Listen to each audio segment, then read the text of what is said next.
This is the official launch broadcast. We have main engine start. I've always looked up to Sally Ride and Mae Jemison, who really laid the foundation. We are now at the point where we can bring together lots of different types of people. It is hugely important to see people who look like you. Every time I see a Black woman go to space, I'm like, yes.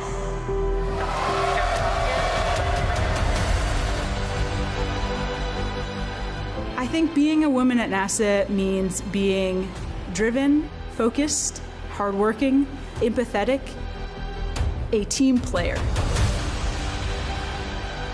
We don't know how long before that opportunity comes for another woman of color. It's about going out and sharing my story. And liftoff. There's no reason you can't do these things. I want to show African American girls I'm doing a lot of these things that you never thought you would be able to do.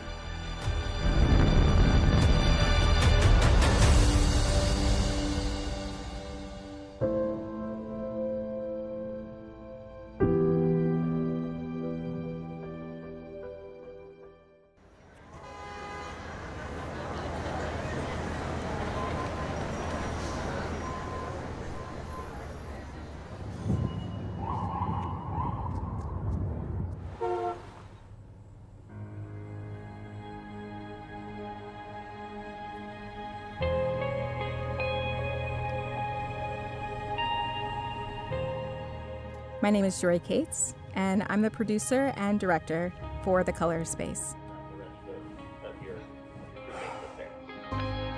Station, this is Houston. Are you ready for the event? It's been exciting to share the remarkable stories of NASA's Black astronauts. For me, the women of NASA have such powerful perspectives to share, such as Jeanette Epps, who talked one-on-one with me while she was in space. I am so excited to be able to talk to you. It's good to hear your voice. Haven't seen you in a long time. The last time, we saw each other was at the taping of The Color of Space. The younger generation, they have definitely been inspired. A lot of times, as a person, you get stuck in this place of fear to do something. I don't know if I'm going to fit into this space. I don't know if I should be here. I don't know what I should be doing or how I should be doing it. And you don't do it. I think you hit the nail on the head right there. We have to support each other. If we do that, not a whole lot's going to stop us. The biggest thing that I've kind of come to realize, I want to share more of this with more people on the planet, not just the United States, but all over the globe.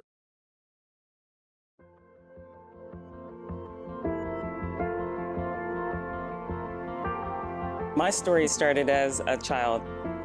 I'm one of 7. I have a twin sister. We were the youngest. We were relatively happy kids. Education was the biggest thing that my mother impressed upon us. When I was about 9 years old, my twin sister and I, we brought home our report cards. And my older brother, he looked at them, he goes, wow, you guys can probably become aerospace engineers or even an astronaut. And this was at the time when Sally Ride and all these other women were first selected to be astronauts. Mission specialist Dr. Sally Ride, who will be the first U.S. woman to fly into space.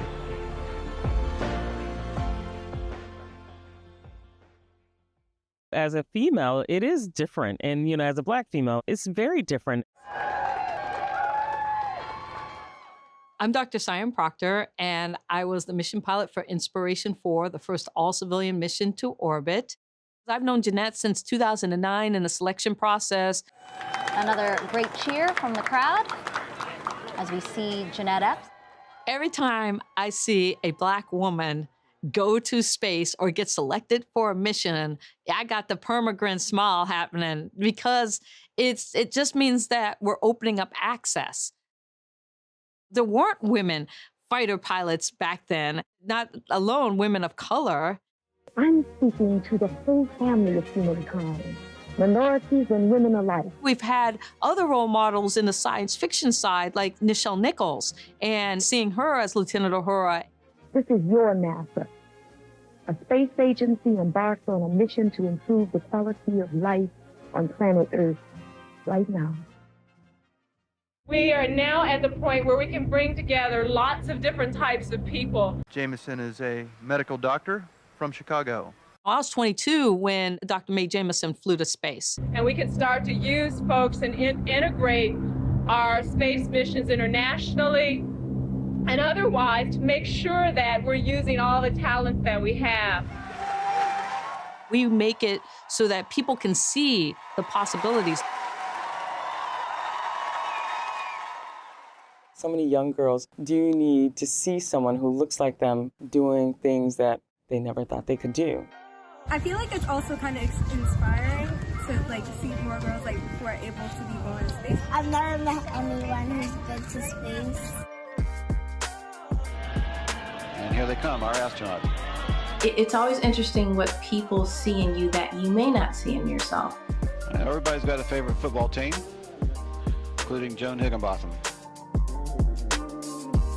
You know, I don't know if I had a vision of who I wanted to be when I was younger, but I will tell you this. I think I was born to be an engineer, and I think specifically I was born to be an electrical engineer. My brother had this transistor radio. I opened the back of it and I saw the wires, and I was just really fascinated by all of that. I wired up like an old phone that had a phone jack in our family room, and I got a dial tone.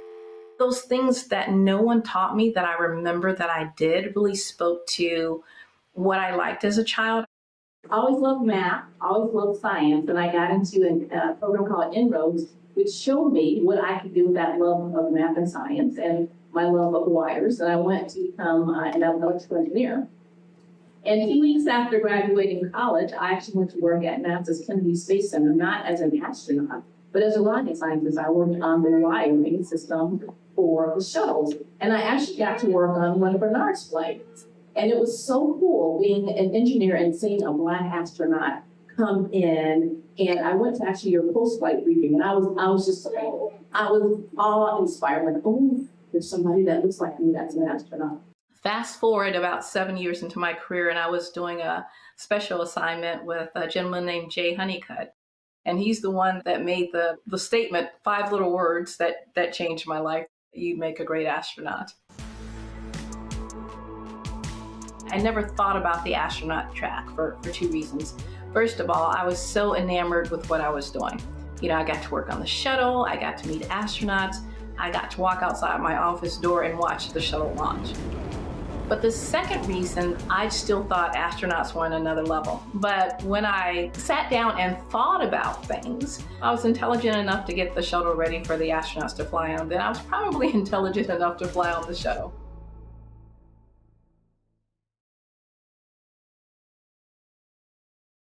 Being a woman of color, it came into play a couple of times when I was actually an astronaut.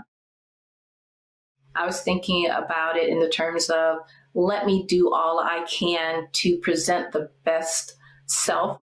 I'd kind of been conditioned, you know, through my teenage years and 20s to not really express myself. I never had a Black female teacher, you know, let alone science teacher in my entire career. And then thinking about the fact that I'm a geologist, you know, and environmental science, there were no other Black females in my class. And just always feeling like I had to work, you know, not 100%, but 110, 20, 30, 40% to get the same kind of recognition that my peers were getting that weren't women of color. That's just been one of those things where you talk about grit and determination and resilience. Seeing Jessica get selected as a fellow Black female geologist, I'm like, yes. My name is Jessica Watkins. I was born in Maryland, but did most of my growing up in Boulder, Colorado. I kind of stumbled upon geology and quickly fell in love. I was pretty young when I first heard of the idea of being an astronaut.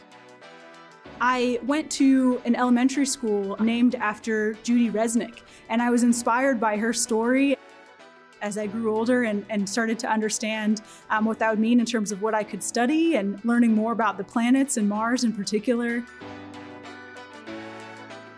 One of the things that I enjoy the most about geology intellectually is that you kind of function as a detective. You're looking at different puzzle pieces. You're trying to bring those puzzle pieces together to get a full story, a full history of what has happened in a particular place.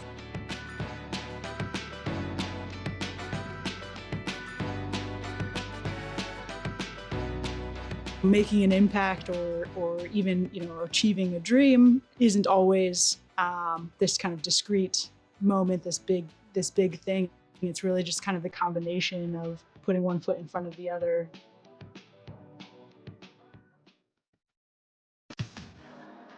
Astronaut training is amazing. We start learning about the International Space Station. We learn robotics. We learn to fly the T-38 jets. We learn to do an EVA, or you can live in a cave for 5 days.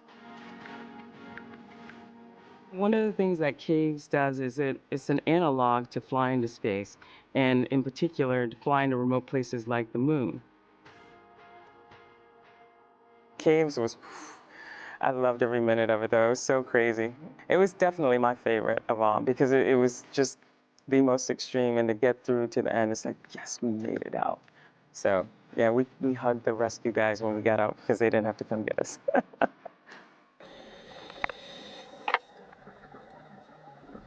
NEMO is NASA Extreme Environments Mission Operations, and what those missions entail is going down to the Aquarius underwater habitat, which is about 60 feet underwater off the Florida Keys. And so we live down there for about 10 days. We learned to work really closely together as a team.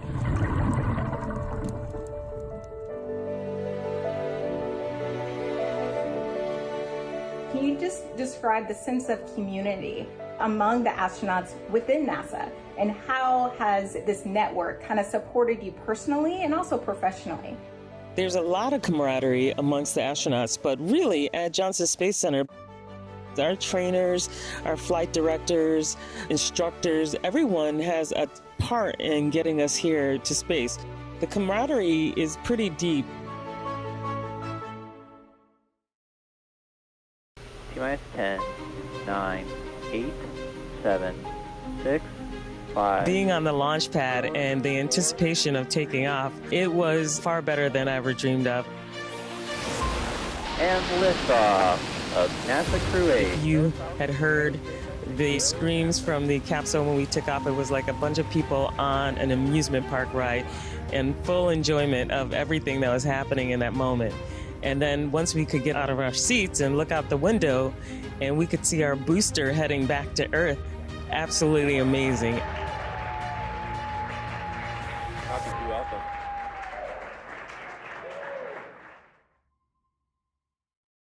Looking for a good launch opportunity tonight. For us, it was a really long journey. By the time we got strapped in that night, I'm like, let's do this. The winds were a little bit crazy at the launch. So we are going to have to declare a scrub at this time? We didn't launch, and I was so disappointed. I'm waiting years and years, and here I am strapped in. So we get unsuited, we go back to crew quarters, and we're trying to figure out when they're going to try to launch us. Currently, our weather forecasters are indicating that we are still troubled by some of the crosswinds that are moving across the state of Florida. And they went 2 nights later. I'm like, it's not appreciably different than it was 2 nights ago. So in my mind, we were doing yet another dress rehearsal.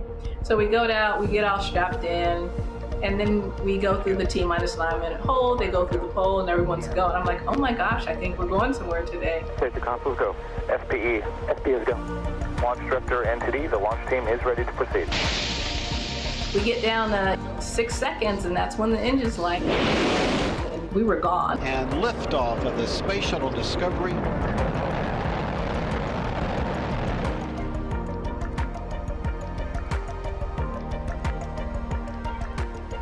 My friends and family were blown away on September 15th, 2021. They were all there at Kennedy Space Center. historic launch pad 39A, watching me achieve my childhood dream. So when they strapped me in, I was like, I'm good to go. Let's do this. The reality is that if you mess up somehow, people, because you're a woman of color, it sets us back. It closes that door for we don't know how long. But you didn't close that door. Did not close that door. We kicked that door wide open. I'd like to know from Jeanette if she expects her perspective to change, knowing all of the travel that she's done throughout her work here on Earth, if she's expecting her perspective to change. My first impressions would be to see. I don't ever slow up, no I don't take shit. I got no love for the fakeness. If you wanna play tough and wanna hate this, I'll always show up. I don't ever slow up, no I don't take shit. I got no love for the fakeness. If you wanna play tough and wanna hate this, I'll always show up and make a statement. I don't ever slow up, no I don't take shit. I got no love for the fakeness. If you wanna play tough and wanna hate this, I'll always show up and make a statement. Everything I do so instinctive and so passionate. Every word I move so descriptive like an adjective. I got a vendetta against people who patented being negative when you should be getting after it. I got facts over tracks, this and that. Spitting slow, spitting fast. I could roast, I could gas.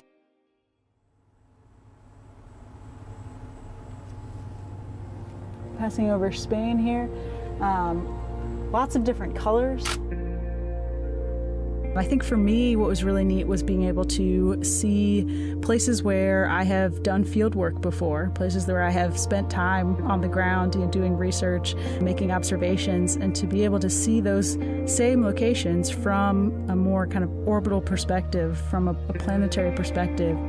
I think what we ultimately were the most drawn to, probably what we took the most pictures of and felt the most connection to, was home, where our families are, where our friends are. Those are the places that mean the most to us.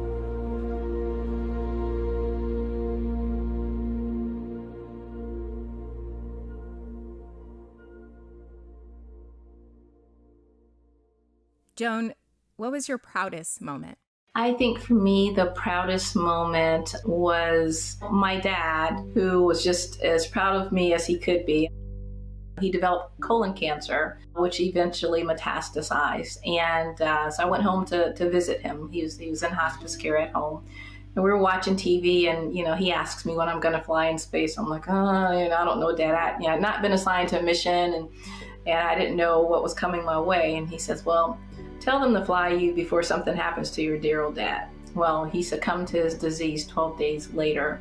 But when we astronauts finish our training, we actually get a silver astronaut pin. You get a gold one once you fly in space. But I took my silver astronaut pin and I put it on my dad's lapel on the suit that we buried him in, because he wouldn't be there physically for me, but I knew he'd be there in spirit. I think because of what he and my mother instilled in me, it made me the person I am, and it afforded me to become an astronaut. So, he deserved that pin.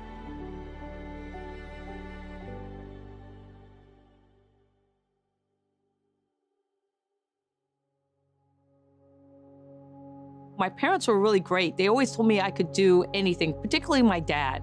My dad would always tell me that education opens up opportunities. I was born on the island of Guam because my dad was working at the NASA tracking station during the Apollo missions.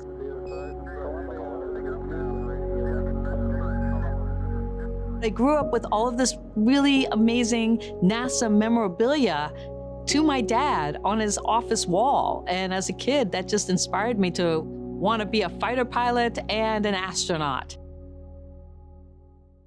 I really became an explorer at a young age, really realizing that I wanted to discover something. And I would think that, oh, well, everything's been already discovered. And then I realized that I could still be an explorer if I was discovering something new for myself.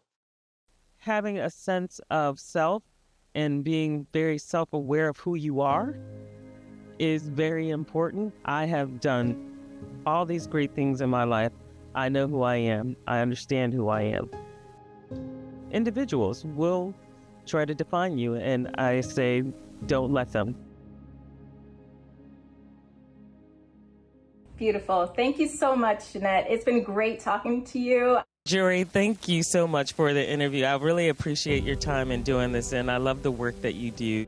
I look forward to talking to you when you are on Earth.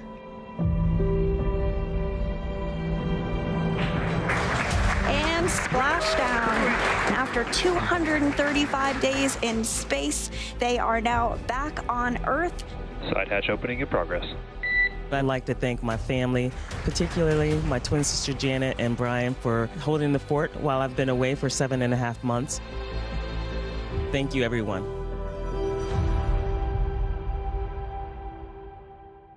We all come from such different backgrounds. We have doctors, pilots, geologists, biologists, engineers, kind of you name it.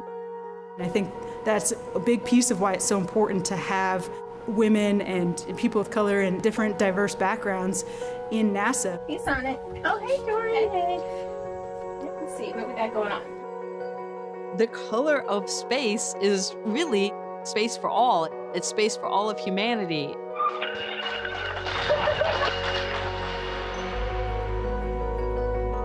We make it so that people can see the possibilities. I am very hopeful that in the future there will be more women of color. That's what I'm rooting on. I think the possibilities are endless, and I am excited for the next generation that gets to do all this really neat stuff. And maybe, who knows, maybe my great niece or somebody will get to live on Mars one day.